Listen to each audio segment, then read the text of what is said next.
Middle east में तहलका, किसका पूरा होगा?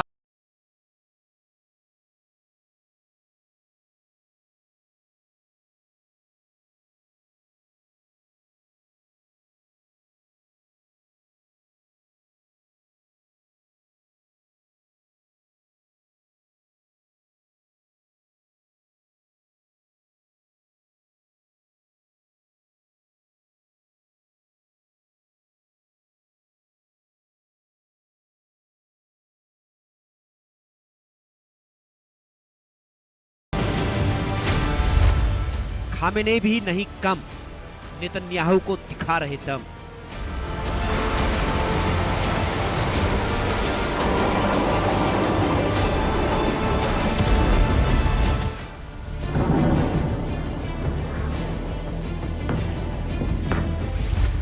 इजराइल ईरान में गदर, धधक रहे कई शहर।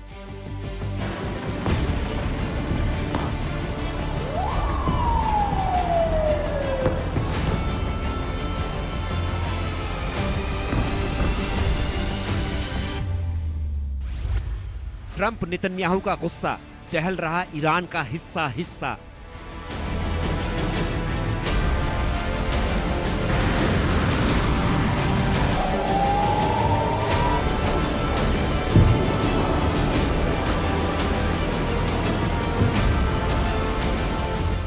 ट्रंप नेतन्याहू ने ठाना, ईरान को है मिटाना।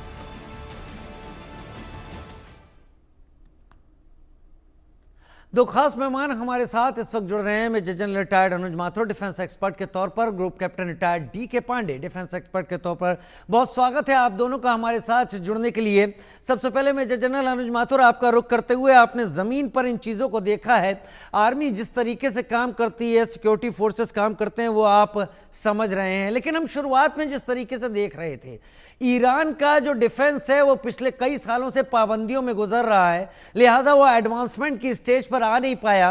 तो लग रहा था कि चीजें बहुत जल्दी सेटल होने लगेंगी, लेकिन ये जंग भी एक एक करके 8वें दिन में आ चुकी है इस वक्त। क्या ईरान इजराइल की ये जंग ईरान इराक की जंग की तरह हो गई? मैं इसका रुख करूंगा इस सवाल का आपकी तरफ। पहले बड़ी खबर का रुख कर लेता हूं। इजराइल ईरान जंग से जुड़ी हुई बड़ी खबर, ईरान ने बैलिस्टिक मिसाइल से किया हमला। इजराइल के हाइफा पर ईरान का हमला, 30 बैलिस्टिक मिसाइल से हमला, इजराइल पर हमला, हमले में कई लोगों के घायल होने की खबर।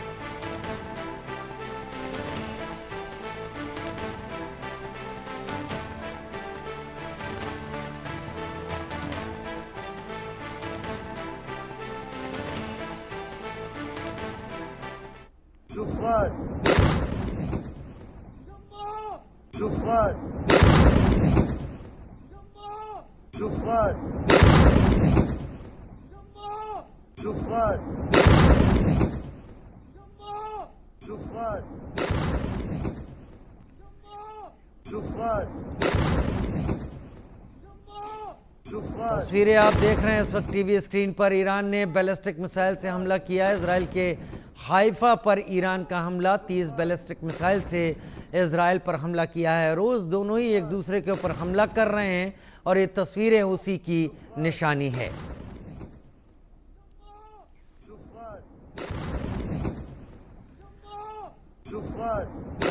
मेजर जनरल अनुज माथुर मेरे साथ जुड़े हुए हैं।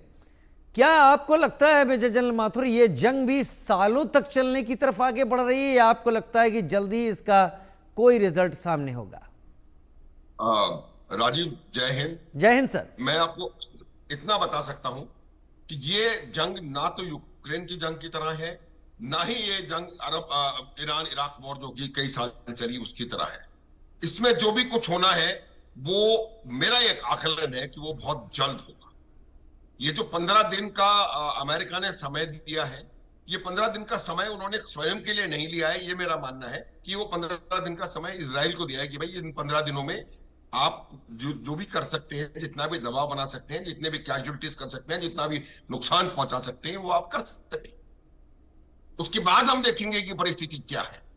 और मेरा ये मानना है कि जिस प्रकार से, हालांकि खुल करके रूस ने कहा है कि भाई आप ये ना करें, अमेरिका ना कूदे, ये ना हो, चाइना ने भी कहा है कि कुछ ना हो, लेकिन मैं आपको बता सकता हूं राजीव, फिजिकली इनमें से कोई भी उभर करके सामने साथ ईरान के नहीं आएगा।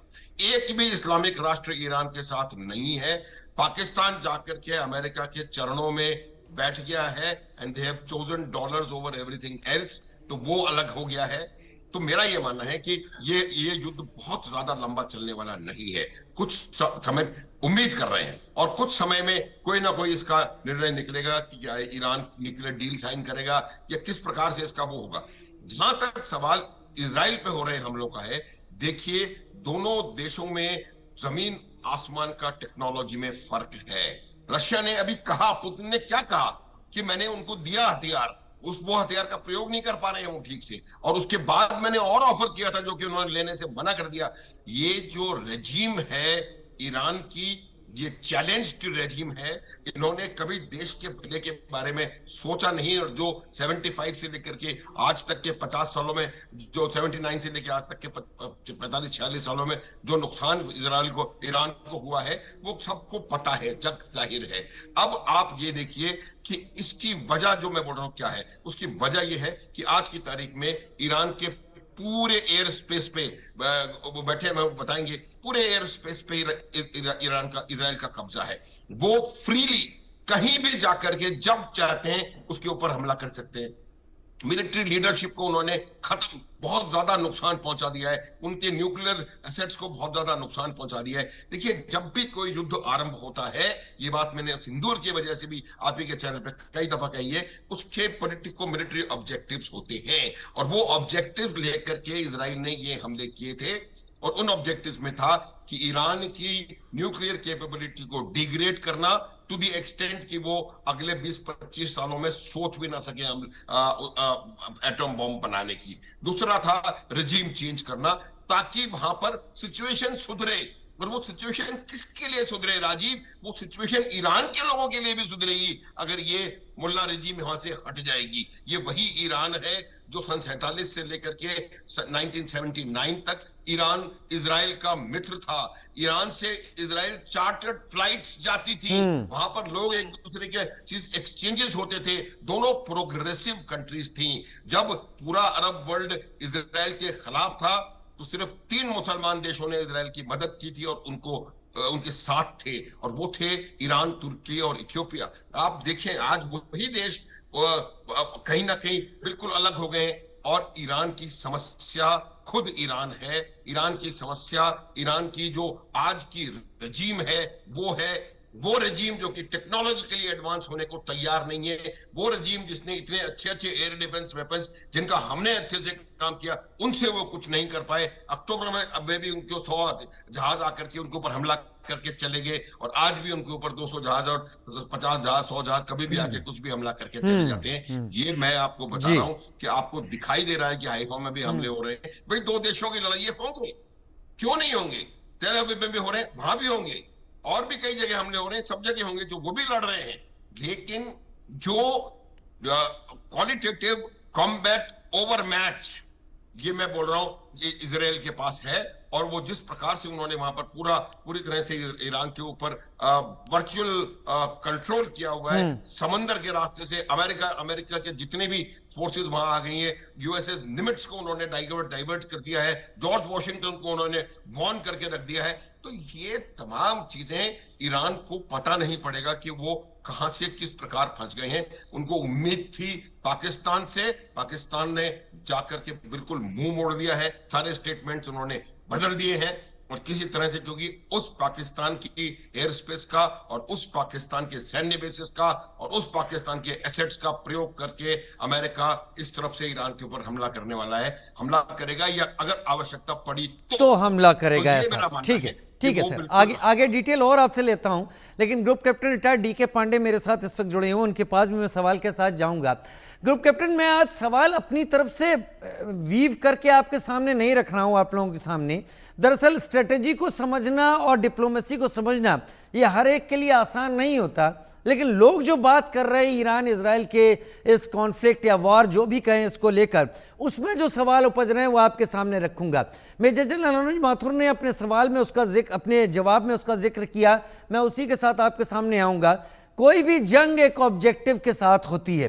लोग कंफ्यूज हैं कि इजराइल का ऑब्जेक्टिव क्या है। क्या इजराइल का ऑब्जेक्टिव यहां पर न्यूक साइट्स को खत्म करना और ईरान को पूरी तरीके से दशकों पीछे ले जाना, या फिर अब रिजीम चेंज है?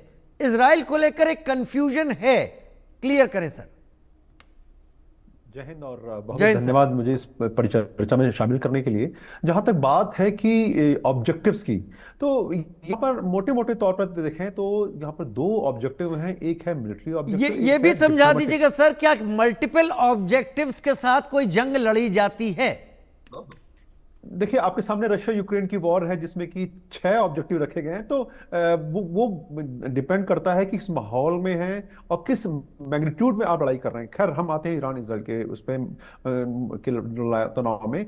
तो एक मिलिट्री ऑब्जेक्टिव है, एक डिप्लोमेटिक ऑब्जेक्टिव। मिलिट्री ऑब्जेक्टिव बड़ा क्लियर है कि जो भी डिप्लोमेटिक ऑब्जेक्टिव है उनको अचीव करना। और डिप्लोमेटिक ऑब्जेक्टिव क्या है कि भाई जो न्यूक्लियर फैसिलिटी है, जो भी इन्होंने एक न्यूक्लियर इंफ्रास्ट्रक्चर खड़ा किया है, और इजराइल के प्रधानमंत्री नेतन्याहू कहते हैं कि इतना हो गया है, वो भी आईईए की रिपोर्ट के बेसिस पे कहते हैं। हालांकि वो रिपोर्ट काफी संदेहास्पद है, क्योंकि काफी जैसे ट्रम्प अपने बातों को बदलते हैं, सुबह बोला कुछ और रात को कुछ और बोला, उस टाइप से वो आईईए की टीम भी जो कुछ ऐसा ही व्यवहार कर रही है। खैर, तो लबल वो अब ये है कि ये माना जा रहा है कि उनके पास न्यूक्लियर हथियार बनाने की क्षमता है, और बहुत कम समय में, 1 महीने से और लगभग 9 महीने के बीच में, वो 6 महीने के बीच में 9 एटॉमिक बॉम्ब बना सकते हैं। और इजराइल का ये मानना है कि जो भी हथियार ईरान बनाता है उसका मुख्य टारगेट एक और एक मात्र है, वो है इजराइल, क्योंकि ये इतिहास गवाह है।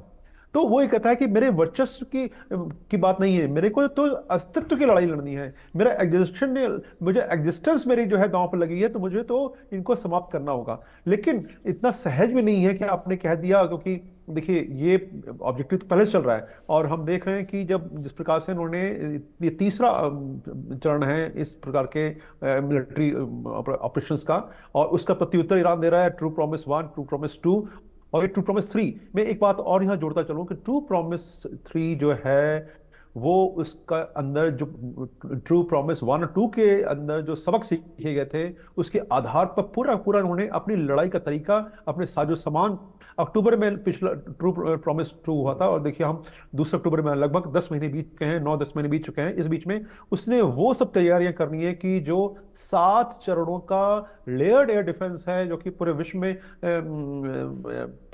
सब, उसकी सानी कोई मानता नहीं कि भाई बहुत अजूबा है और बहुत ही outstanding state of art system है, उसको भेदने के लिए क्या क्या करना चाहिए, उन्हें पूरा उसकी तैयारी की। और हम देख रहे हैं कि किस प्रकार से बैलिस्टिक मिसाइल से वो हमला कर रहे हैं। मजेदार चीज यह है कि ईरान के पास आर्मी है, लेकिन वो आर्मी किसी काम की नहीं, क्योंकि ईरान का जो ज्योग्राफिकल संरचना है वो ऐसी है कि चारों तरफ पहाड़ हैं, तो उसको ग्राउंड अटैक पर उसको हासिल करना मुश्किल है। दूसरी बात, इजराइल और ईरान के बीच में इतनी दूरी है कि ग्राउंड ऑपरेशंस की जो है अभी कोई औचित्य बनता नहीं है। और तो मुख्य उद्देश्य ये है, क्योंकि ऑब्जेक्टिव जैसा कि आपने शुरू में जिक्र किया, न्यूक्लियर फैसिलिटीज को डिस्ट्रॉय करना, और कहा जा रहा है कि उन्होंने नेतन्जा और अराक के तो खत्म कर दिए, जो फ्लोरिडो है जिसकी, जो कि अब मुख्य टारगेट रहा है, क्योंकि फ्लोरिडो इतना सुरक्षित तरीके से बनाया गया है, और जो पहाड़ों को काट के और उसके सतह में बनाया गया है, उसके नीचे जो लोअर लेवल्स हैं उसमें जाके बनाया गया है, बहुत पूर्णतः सुरक्षित माना जा रहा है उसको। तो उनको पता था कि ईरान जो है अगर नहीं इन सबको सुरक्षा का ध्यान देगा तो इजराइल के लिए बहुत आसान टारगेट है। इतिहास गवाह है कि कोई भी जो है टारगेट इजराइल से दूर नहीं रहा, उसको उन्होंने भेदा। ये सबको ध्यान में रखते हुए उन्होंने अब जो बैलिस्टिक मिसाइल्स का, देखिए ईरान के पास 2 ही तरीके हैं लड़ने के, या तो वो मीडियम ऑफ एयर से प्रोजेक्टाइल्स में है, प्रोजेक्टाइल्स में दोनों आएंगे, missiles, surface to surface missiles और ड्रोन, और दूसरा है एक्सिस ऑफ रेजिस्टेंस। इजराइल ने बहुत ही चतुराई के साथ एक्सिस ऑफ रेजिस्टेंस, यानी हूती, हमास और हिजबुल्लाह, तीनों को लगभग निष्क्रिय कर दिया। लेकिन जिस प्रकार से अब लड़ाई जो है आगे बढ़ रही है, ऐसा कहा जा रहा है कि ईरान चाहता है कि अब इन तीनों हूती, हमास और हिजबुल्लाह को भी एक्टिवेट किया जाए, ताकि इजराइल पर चौतरफा वार हो। तो इस सबको मद्देनजर अब जो देखिए, एक और चीज अगर आप देख रहे हो, पिछले 1 हफ्ते में जो डेवलपमेंट हो रहे हैं, जो ब्लास्टिंग मिसाइल्स गई हैं, उनकी रेंज देखिए, उनकी स्पीड देखिए। फतेह 2 अभी लॉन्च नहीं हुई है। पता है 1 के भरोसे ही, जो कि कहा जा रहा है 5 मैक तक, हालांकि ये क्लेम किया जा रहा है कि कितनी स्पीड एक्चुअल अचीव हुई वो तो अब धीरे धीरे आएगी सामने।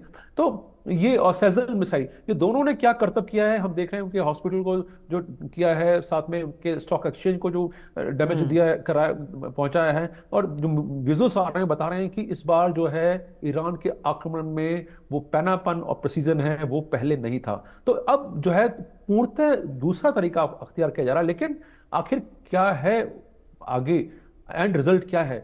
न्यूक्लियर फैसिलिटी अगर डिस्ट्रॉय कर दिया तो आगे क्या? देखिए, जो रिजीम चेंज की बात आ रही है वो इसलिए आ रही है कि अगर ये न्यूक्लियर फैसिलिटी डिस्ट्रॉय हो गई तो दोबारा अपने मित्रों द्वारा ये वो न्यूक्लियर फैसिलिटीज को क्रिएट कर सकते हैं, दोबारा पुनर्स्थापित कर सकते हैं। तो उसके लिए जरूरी है कि वहां की जो सोच है, राजनीतिक सोच है, कूटनीतिक सोच है, उसमें परिवर्तन किया जाए। और उसके मद्देनजर 86 वर्षीय जो खुमैनी है उनको हटाने की बात चल रही है। उनका 45 साल से जो कार्यकाल रहा है। देखिए, खुमैनी बहुत चतुर शासक हैं और वो जानते हैं कि IRGC और उनके आर्तिश और बाशिश जो उनके सिक्योरिटी एलिमेंट्स हैं तीनों, उनको किस प्रकार से प्रयोग लाना चाहिए। और अब वो आगे ये भी चर्चा चल रही है कि किस प्रकार से वो अपने पुत्र को ला सकें अपने स्थान पर। खैर, ये तो बात हुई रिजीम चेंज की, लेकिन रिजीम चेंज में इतना आसान भी नहीं है आपको, क्योंकि जब तक वहां के लोकल लोग नहीं आएंगे इस लड़ाई में, तब तक रिजीम चेंज लगभग असंभव है।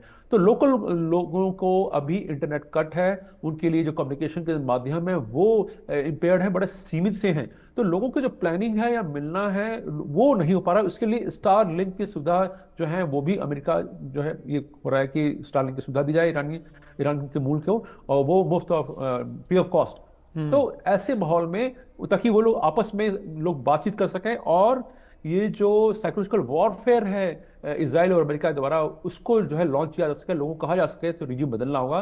तो लेकिन फिर भी इतना, इन सबके बावजूद भी आसान नहीं है। तो जब तक ये रिजीम की तैयारियां हों, मानसिक रूप से लोग तैयार हों, रोड पर उतरें, तब तक इनको वो आक्रमण जारी रखना पड़ेगा। लेकिन इस बार सौदा सस्ता नहीं है। जिस प्रकार से ईरान की जो है प्रत्युत्तर आ रहा है वो बड़ा खतरनाक आ रहा है। लेकिन देखना है कि भाई स्टॉक में कितना है। कहा जा रहा है कि गुप्त खबरों के हिसाब से कहा जा रहा है कि अभी भी लगभग 1000 से ऊपर बैलिस्टिक मिसाइल बची हैं। लेकिन इजराइल के पास, इजराइल बड़ा छोटा सा देश है, तो उसके पास जो साजो सामान है निश्चित रूप से उस पर अभी इनको ध्यान देना होगा। और जो खबरें आ रही हैं उनके पास अब लगभग 10 दिन का साजो सामान और बचा है। हालांकि कुछ खबरें ये भी आई हैं कि कुछ एयरक्राफ्ट और नहीं, 14 कार्गो प्लेन्स पहुंचे हैं अमेरिका से, और वो तस्वीरें भी हमने दिखाई हैं। और उन तस्वीरों को दिखाकर ये भी समझ में आ रहा है कि अमेरिका कोशिश कर रहा है इजराइल को इक्विप करने की। लेकिन आप दोनों बने रहे मेरे साथ, क्योंकि इजराइल और ईरान के बीच छिड़ी जंग का आज 8वां दिन है। युद्ध के इन 8 दिनों में बहुत ज्यादा हम ताबड़तोड़ हमले देख रहे हैं। इजराइल के प्रधानमंत्री बेंजामिन नेतन्याहू की अगर हम बात करें तो उन्होंने साफ कर दिया है कि ईरान के रिजीम चेंज से ज्यादा उन्हें कुछ मंजूर नहीं है। एक रिपोर्ट देखते हैं।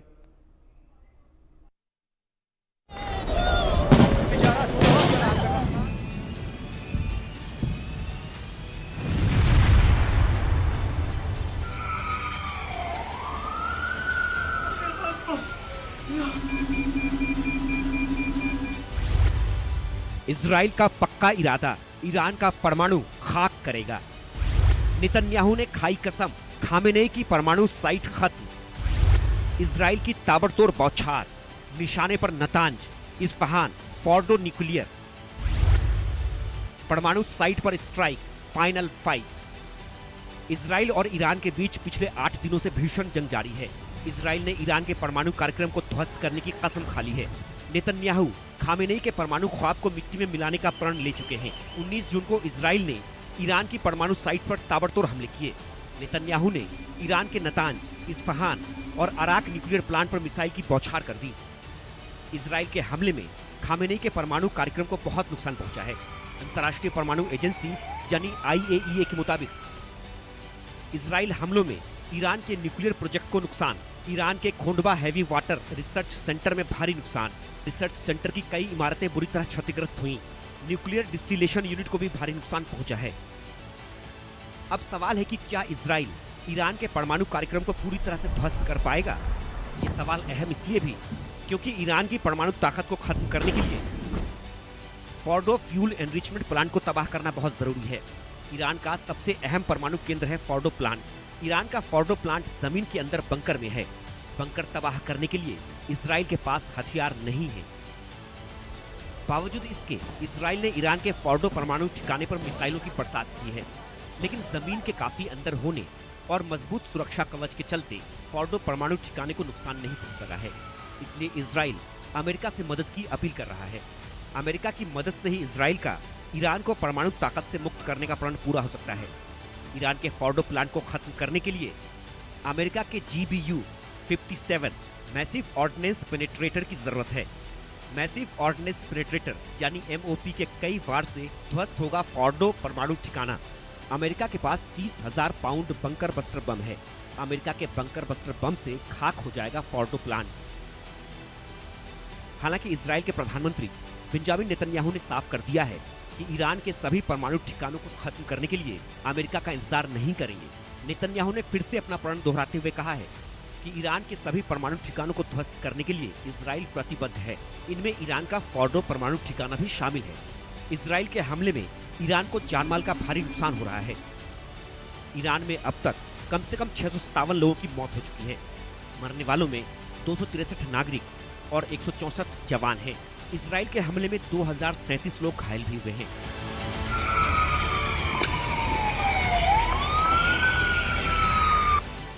ईरान भी इजराइल पर पलटवार करने में पीछे नहीं है। ईरान ने शुक्रवार यानी 20 जून को लगातार दूसरे दिन इजराइल पर बैलिस्टिक मिसाइल से हमला किया है। टाइम्स ऑफ इजराइल के मुताबिक ईरान ने यह हमला बीरशेबा में किया। ईरान की मिसाइल बीरशेबा में माइक्रोसॉफ्ट ऑफिस के पास गिरी, जिससे कई कारों में आग लग गई। आसपास के घरों को भी नुकसान पहुंचा है।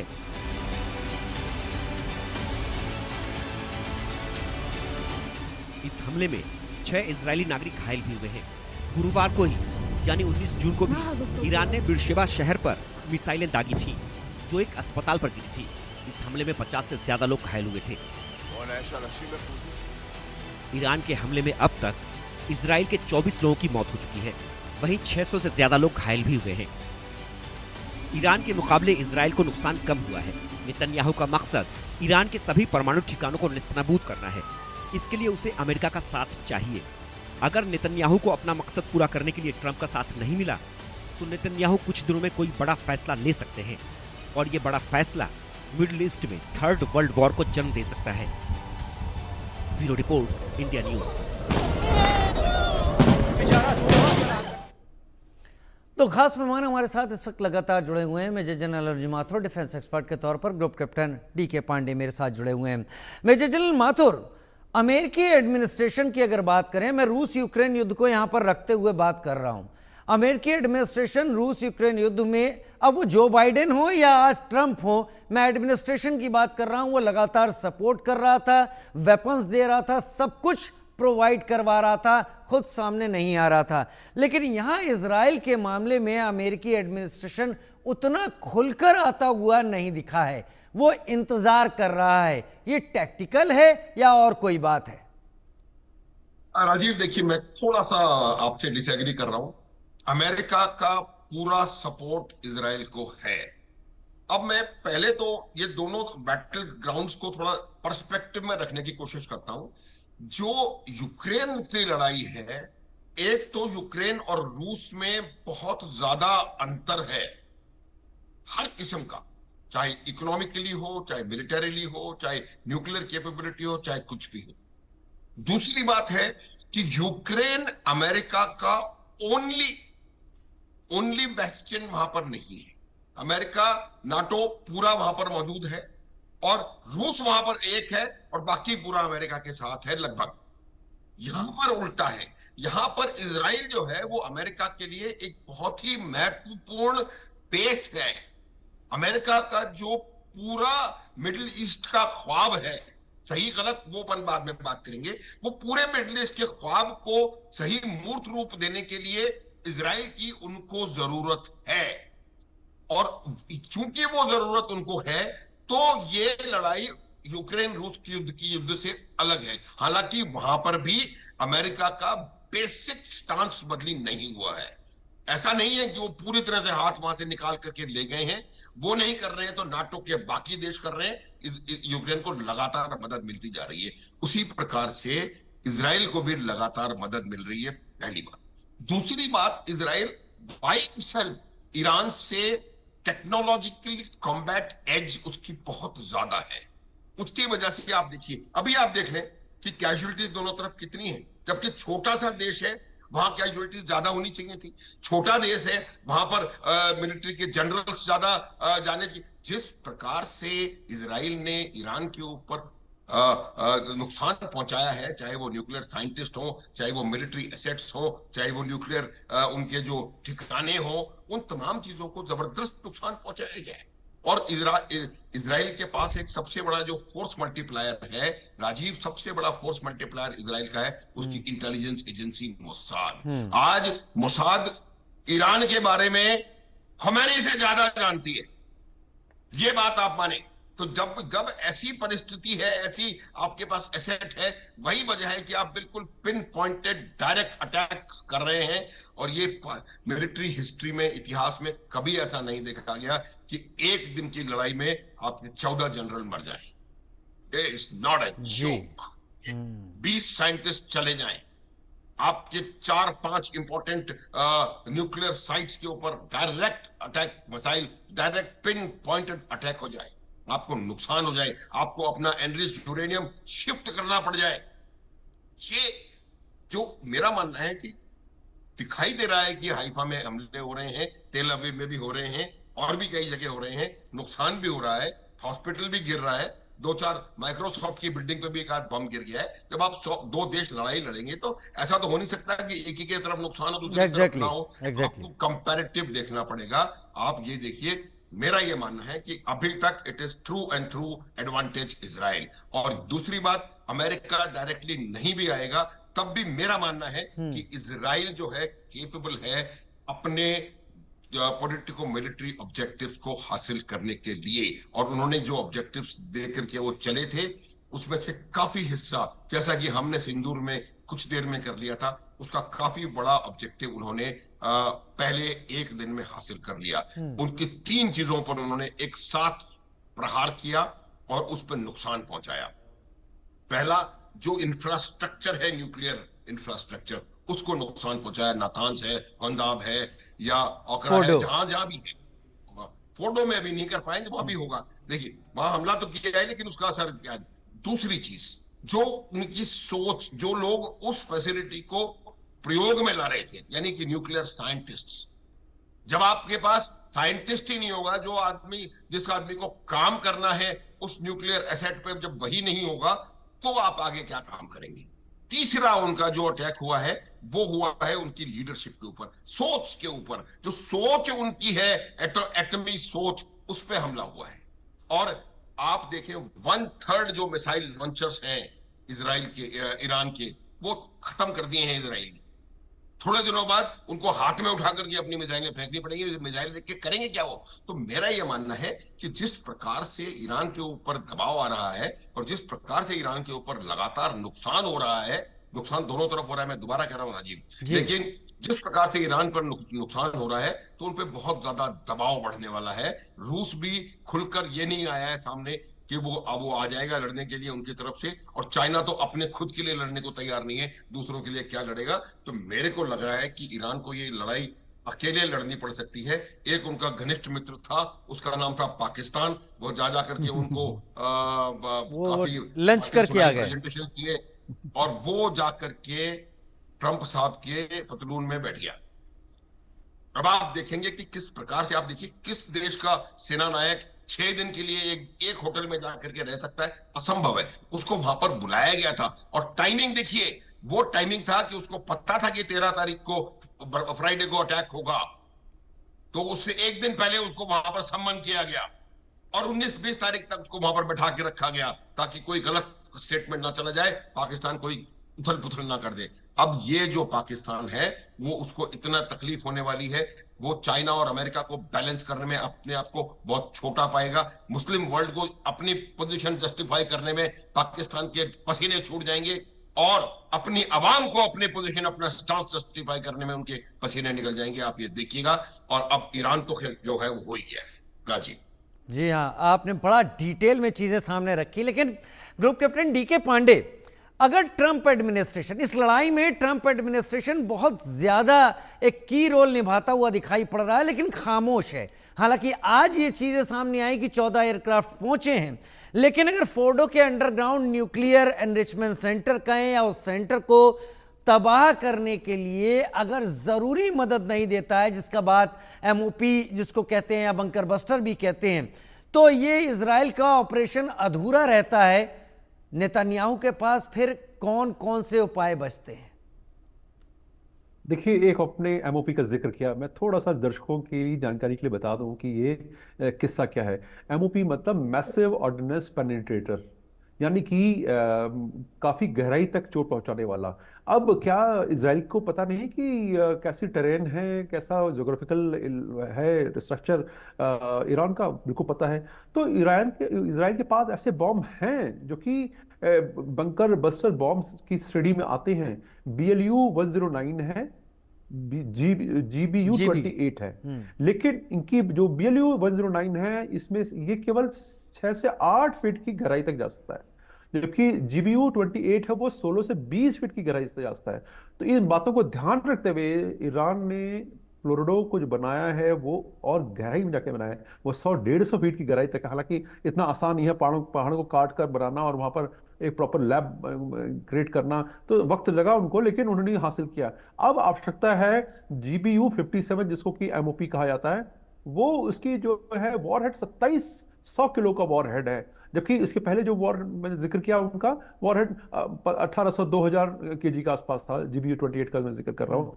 तो अब ये बॉम्ब जो है 200 फीट तक जा सकता है, ये जो GBU 57 जिसका मैं जिक्र कर रहा हूँ। लेकिन सबसे बड़ी दिक्कत क्या है? बॉम्ब तो मिल जाएगा इसराइल को, लेकिन उसका वो लॉन्च कैसे करेंगे?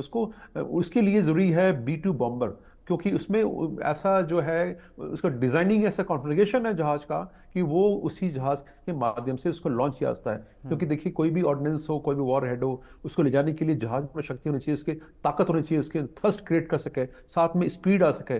साथ में सबसे महत्वपूर्ण बात यह है कि अगर सबको पता है कि ऐसा बम्बर अगर आता है तो उसको नुकसान पहुंचाना बहुत जरूरी है, उसको डिस्ट्रॉय करना जरूरी है। तो वो अगर दुश्मन के एयर डिफेंस सिस्टम में पकड़ में आ गया तो उसको निश्चित रूप से वो डिस्ट्रॉय करेंगे। तो इसके लिए जरूरी है कि वो एयर डिफेंस को चकमा दें। इसके लिए ये B2 बॉम्बर को स्टेल्थ बनाया गया है। स्टेल्थ मतलब बिल्कुल छुपा रहेगा और रडार पर उसको पिकअप नहीं होगा, उसका रडार पिकअप नहीं होगा तो ये आराम से अपने डेस्टिनेशन जो टारगेट है वहां तक जा पाएगा। तो ये B2 बॉम्बर अमेरिका के पास है और किसी के पास नहीं है, और ये बॉम्बर उन्होंने दिया नहीं। हालांकि ये भी खबरें आ रही हैं कि B2 बॉम्बर को भी एक्टिवेट कर दिया गया है, लेकिन 15 दिन का जो समय मांगा गया है वो यही मांगा गया है कि उसके पहले जो भी क्षमताएं हैं इजराइल के पास, क्या उनका प्रयोग करके वो देखे कि क्या कर सकता है। उसके बाद नहीं होगा तो मरता क्या ना करता की स्थिति में जब पहुंच जाएंगे तो उस समय B2 बॉम्बर का आगमन, जो मेरा आकलन तब होगा। उसके पहले क्योंकि इतना सहज नहीं है, उससे काफी डैमेजेस हैं और काफी जो स्ट्रेटेजिक मैसेजिंग है पूरे विश्व को, वो एक बहुत ही गलत जाएगी। क्योंकि अभी पूरा ट्रम्प जब से आए हैं वो कह रहे हैं कि भाई वो शांति स्थापित करना चाहते हैं, और ऑपरेशन सिंधु के बाद किस प्रकार से उन्होंने अपने बातों को पलटा इधर से उधर, उधर से उधर, वो हमें सब पता है। तो इसको मद्देनजर अभी थोड़ा सा पेचीदा जो सेंसिटिव स्टेज पे चल रहा है इजराइल और ईरान का जो ये तनाव है, निश्चित रूप से इजराइल के लिए एक चुनौती है। क्योंकि वो उसके सारे, मैंने जिस प्रकार जिक्र किया ना कि जो उसके आयरन डोम और एरो 2, एरो 3, डेविड स्लिंग जैसे जो लेयर्ड एयर डिफेंस सिस्टम्स हैं, उनको मद्देनजर बनाया गया है। एक बॉम्ब बनाया है उन्होंने कासिम बशीर, जो कि उसका एम ही यही है कि आप जो है एरो 2, एरो 3 को तो कुछ कर ही नहीं पाएगा उनके सामने। और अब जो है उन्होंने क्या फिलॉसफी फॉलो की है ईरान ने? मास विथ प्रिसीजन, यानी कि खूब हैवी ब्लास्टिंग मिसाइल्स, काफी हैवी ऑर्डिनेट ली जाती है। आप डैमेज देख रहे हैं कितना कर रही हैं, और प्रिसाइज के साथ। हालांकि इनकी CP कहा जा रहा है कि 30 से 50 मीटर के बीच में है, लेकिन आपने ये भी देखा कि एम कहाँ किया गया था और बॉम्ब कहीं के रोड पर गिरे हैं, कहीं दूसरी जगह भी गिरे हैं। तो जैसा कि रशिया भी कह रहा है कि हमने इनको तो दिया तो है, लेकिन वो सही ढंग से उसको एक्सप्लॉइट नहीं कर पा रहे हैं। तो ये सारी चीजें हैं जो कि मद्देनजर अभी इजराइल को क्या अख्तियार करना, ये जो है सोचना पड़ेगा उनको कि उनके पास जो अब चीजें उपलब्ध हैं। हालांकि जो खेप पहुंची है उसमें क्या पहुंचा है हमें नहीं पता, लेकिन उम्मीद की जाती है कि वो सब होगा जो कि एक इंपॉर्टेंट वॉरफेयर के लिए जरूरी है, ऑफेंसिव जो कि लॉन्च करना है। अब बात हो रही है कि जो उनके जितने भी ब्लास्टिक मिसाइल लॉन्चर्स हैं उनको लगभग समाप्त कर दिया गया है। पहले खबरें थी कि लगभग 1/3 है, उसके बाद आया कि 50% तक हो गया है, अब वो कह रहे हैं लगभग समाप्त कर दिया गया। तो वो कैसे लॉन्च कर रहे हैं, तो इसका मतलब जो इंटेलिजेंस है इजराइल के पास वो सही नहीं है, क्योंकि अगर खत्म हो गया तो इतने एक तो बार लॉन्च में कैसे? Iran exactly. जो है लगभग 150 ब्लास्टिक मिसाइलें लॉन्च कर रहा है। तो इतनी मिसाइलें कैसे लॉन्च कर पा रहा है वो? इसका मतलब वो लॉन्च पैड अभी डिस्ट्रॉय नहीं हुए हैं, वो क्षमता है इसके पास। तो कहीं कुछ इंटेलिजेंस में भी कुछ कमी लग रही है इसराइल के। और ये भी हमें खबरें मिल रही कि काफी जो ह्यूमन जो उनका बड़ा स्ट्रांग होता था और जिसकी बदौलत उन्होंने एक पिन पॉइंट अटैक किया, जो कमरे में बैठे थे लोग और वैज्ञानिक, उनको एकदम एक छोटा सा होल करके उन्होंने मारा। तो ये ह्यूमन इनकी वजह से पॉसिबल पाए। लगभग 26 से 30 जो इनके जासूस थे वहां पर ईरान में, उनको भी पकड़ा गया है। तो ये कहा देखा जाए तो ईरान इस बार थोड़ा सा उसका जो है प्रत्युत्तर है या उसका जो रिएक्शन है वो डिफरेंट है। और निश्चित रूप से ये एक पूरा एयर वॉरफेयर के साथ साथ जो स्ट्रेटेजिक वॉरफेयर, उसके लिए भी ये बहुत बड़ा सबक होगा आगे आने वाली पीढ़ियों के लिए कि कैसा करवट लेता है, किस प्रकार से साइंस और टेक्नोलॉजी अपना जो कर्तव्य दिखाते हुए भी वो क्या कर सकती है, क्या कहाँ पर पंगु हो जाती है, वो एक सामने आएगा। और मेरे निश्चित रूप से वैज्ञानिकों को चुनौती होगी। और मेरे ख्याल से डीके पांडे साहब, सबक तो सारे देश ले भी रहे होंगे। मेजर जनरल माथुर, क्या एक टेस्टिंग ग्राउंड बन गया है इजराइल और ईरान के बीच में चल रहा है वार, जहां पर अमेरिका हो, चीन हो, रूस हो या बाकी दूसरे जो देश हो जो मिलिटरली स्ट्रांग हैं, वो ये समझ रहे हैं इस वॉर से कि इजराइल का आयरन डोम भी पेनिट्रेट हो सकता है और ईरान को कैसे घुटनों पर लाया जा सकता है। कम से कम इन दोनों देशों की कैपेसिटी और इन दोनों देशों का रिटेलिएशन वो बाकियों को एक इन दोनों देशों के बारे में जानकारी दे रहा है इस वॉर से। बिल्कुल बिल्कुल राजीव, देखिए, जब भी कोई युद्ध होता है इन दो देशों में, उनके जो लेसन्स होते हैं वो पूरी दुनिया उन लेसन्स को निकालने की कोशिश करती है। जो इजराइल आज कर रहा है, मैं आपको गारंटी से बता सकता हूं कि इजराइल ने ऑपरेशन सिंदूर से कुछ लेसन निकाले हैं और उन लेसन्स को और बेहतर करके उन जो चीज सीखे वहां से सीख ली हैं और उसके बाद इन्होंने हमला ईरान के ऊपर बोला है। तो मेरा यह मानना है कि किसी भी प्रकार के युद्ध से कहीं भी हो रहा हो, बाकी तमाम देश अगर वो लेसन्स ले रहे हैं तो उसमें कोई हर्ज नहीं है। हर्ज इसमें है कि आप लोगों को लड़ाएं और फिर लड़ा करके अपना उल्लू सीधा करें। मुझे लगता नहीं कि वो चीज यहां पर हो रही है। ये एक एग्जिस्टेंस का प्रश्न था इजराइल के लिए और इजराइल नहीं चाहता कि किसी भी प्रकार से कोई भी इस्लामिक देश, राजीव मैं बता रहा हूं, इसको समझने की आवश्यकता है, कोई भी इस्लामिक देश एटमी शक्ति से संपन्न हो। यही वजह थी कि 1984 में इजराइल जो था वो पाकिस्तान के एटॉमिक प्रोग्राम को नष्ट करने के लिए आया था और उन्होंने भारत से क्या हुआ वो कहानी इतिहास सबको पता है। तो मेरा मतलब ये है कि अब इस बार भी जो स्टेटमेंट दिया है नेतन्याहू ने, उन्होंने कहा है कि neither Iran nor Pakistan can be allowed to be nuclear powers, क्योंकि एक छोटा देश जिसके पास स्ट्रेटेजिक डेप्थ बिल्कुल नहीं है, वो किसी भी प्रकार का एटॉमिक स्ट्राइक, उनके पास सेकंड स्ट्राइक का स्कोप नहीं है।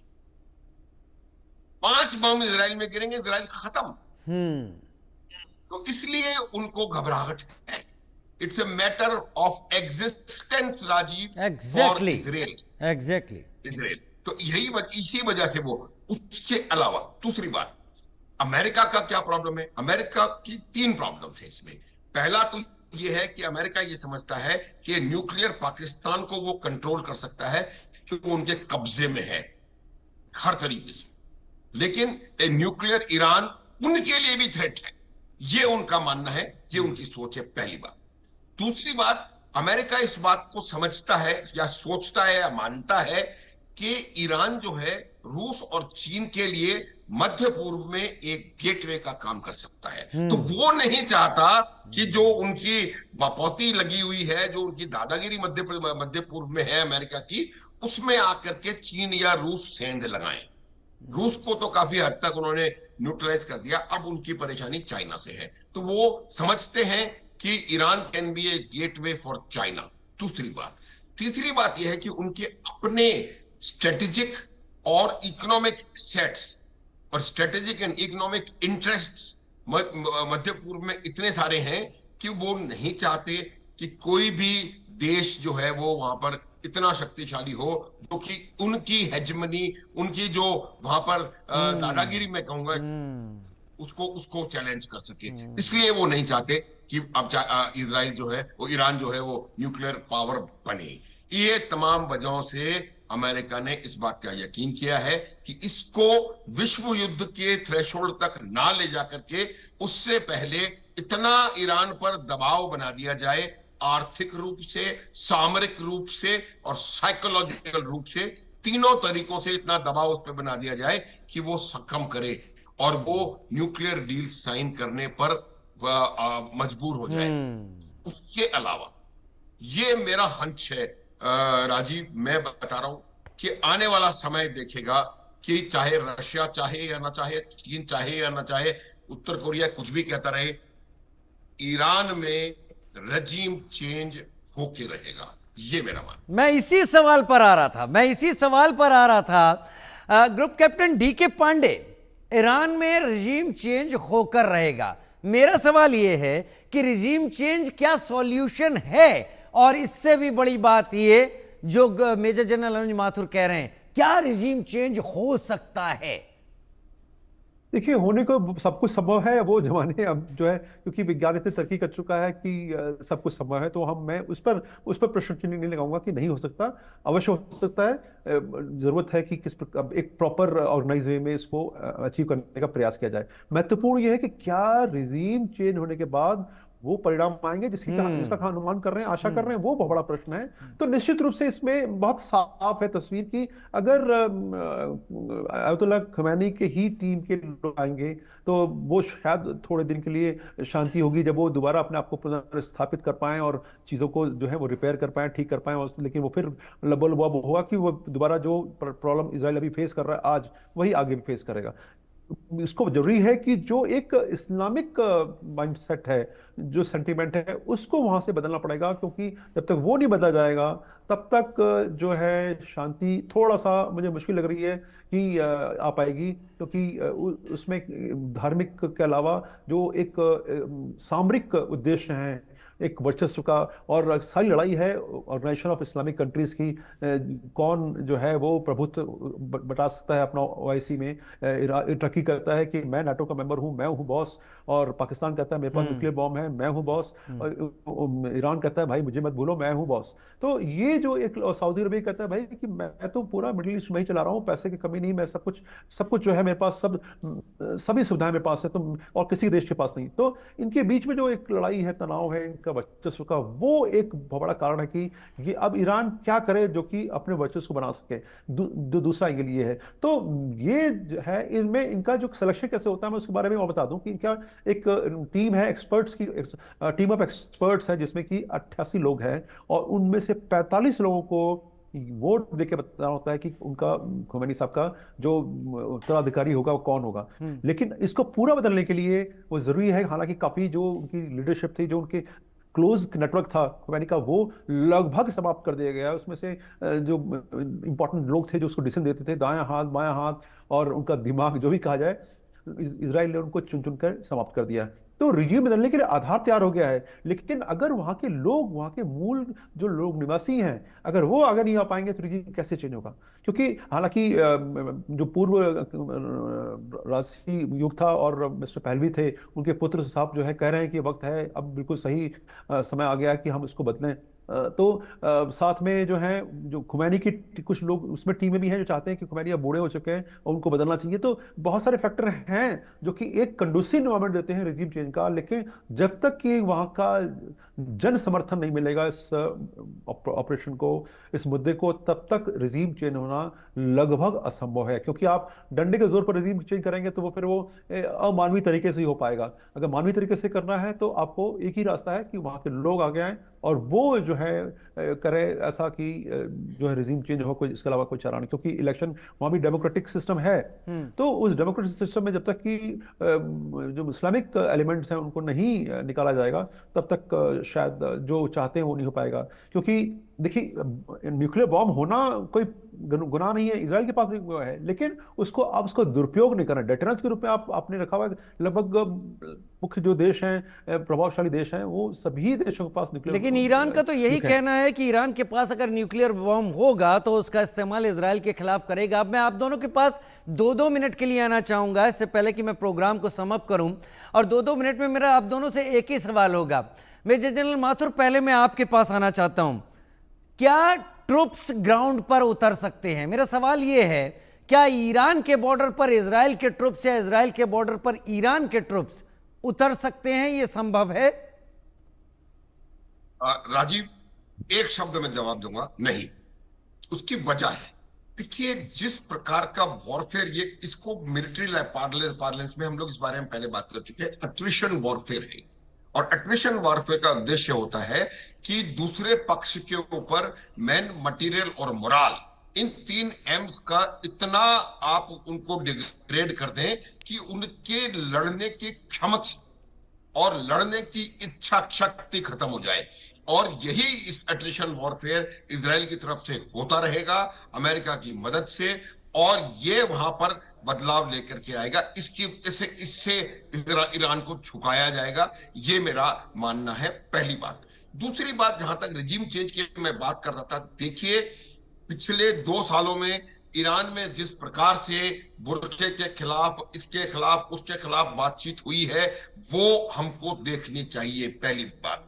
दूसरी बात, आज की परिस्थिति में जबकि आप 1700-1800 किलोमीटर दूर बैठे हैं, क्या जरूरत है आपको इंटरनेट को बैन करने की? क्यों इंटरनेट बैन किया गया? तो इसलिए बैन किया गया है क्योंकि उनको खतरा है।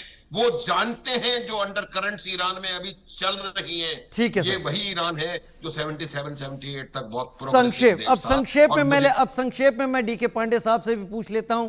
सर, क्या लगता है, क्या ये वॉर वहां पहुंच सकता है कि ट्रुप्स बॉर्डर पर आ जाएं, जो कि अभी नॉन कॉन्टैक्ट वॉर में उलझे हैं? देखिए, जो जनरल माथुर ने कहा, मैं उनके उत्तर को नकल कर रहा हूं उनकी, लेकिन वो एक मजाक की बात है। लेकिन विशुद्ध रूप से मैं कहता हूं कि असंभव है ये। इसलिए नहीं कि क्षमता नहीं है, सैन्य क्षमता नहीं है, जो भौगोलिक, मैंने पहले भी जिक्र किया था। अगर मैं 10 सेकंड में बताता हूं कि जो ईरान का भौगोलिक संरचना है वो बड़ी ऐसी है कि उसको, उसमें लांघना उसको बड़ा मुश्किल है। देखिए, उसके पूर्व में जॉगरोस माउंटेन है, जो कि पश्चिम में, नॉर्थ में है अल्बर्ज। अल्बर्ज जो है वो कैप्सियन सी के थ्रू कोई भी अटैक आना चाहे उसको आने नहीं देगा, इतना ऊंचाई पहाड़ इनकी है।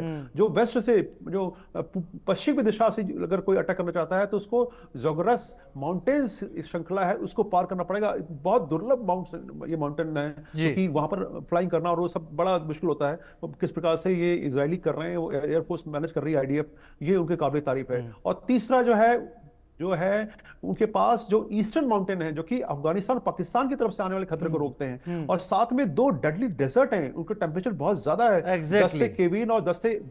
तो इन सबको मद्देनजर रखते हुए ग्राउंड ऑपरेशंस के लिए मुश्किल। देखिए, आपको सोचिए, ईरान ने अपनी आर्मी को कभी नहीं बढ़ावा दिया, उन्होंने एक्सिस ऑफ रेजिस्टेंस रखा, जो कि उनके क्षेत्र, भौगोलिक क्षेत्र से बहुत दूर है। यानी एक बात है, मेरे दर्शक, आप दोनों के इन सारे एनालिसिस से समझ जाएंगे कि ये नॉन कॉन्टैक्ट ही रहेगा। काइनेटिक जरूर होगा, नॉन कॉन्टैक्ट रहेगा, लेकिन इसका असर क्या होगा, ये मुझे लगता है, मैं अगर मेजर जनरल अनुज माथुर को कोट करूं तो ईरान को सोचना होगा कि उसके ऊपर कितना बड़ा डेंट आ सकता है। कौन कौन से हथियार आए हैं किसी को नहीं पता। 2 दिन का वक्त मेरे ख्याल से देना होगा। चीजें बहुत तेजी से बदल रही हैं, दोनों ही जगह वार पलटवार तो हो ही रहे हैं।